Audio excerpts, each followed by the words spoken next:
Welcome to the story of the medal once more. In Rio, we were all getting disappointed with each passing day.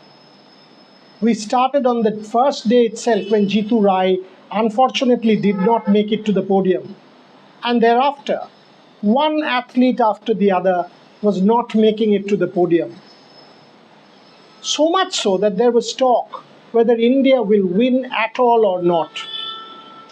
15th of August, I remember each one of us in Rio were disappointed when Deepa Karmakar also came fourth after doing a fantastic Produnova vault. So will the medal not come? Will India go back empty-handed was the talk among all Indian journalists.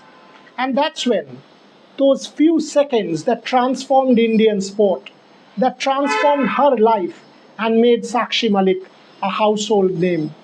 Sakshi was trailing 0.5, and those few seconds, all of a sudden, from nowhere, Sakshi finally dug deep and got a kind of intensity into her game that we generally don't associate with athletes. In fact, the clock had almost come to a standstill. We had a lump in our throat in the real sense of the term. Can Sakshi equalize? Can somehow she get it done? And when it became 5-all, I can't tell you what it was for all Indian journalists who were there in that arena. And when the medal finally came, she had scripted herself into immortality. We had just lost our voice. Each one of us celebrated that particular medal in Rio like no other.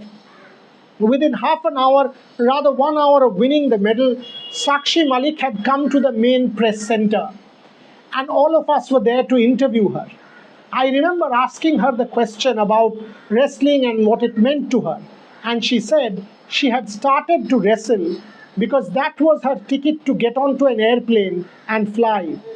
As someone not born into privilege, she would otherwise not have the opportunity to get on an airplane. Wrestling was a ticket to be famous, to play for India and make a life. That Rio medal transformed Indian wrestling. And there are many like Sakshi Malik who have taken to the sport since. But for that one day in Rio, she had given us all a new voice, a new lifeline.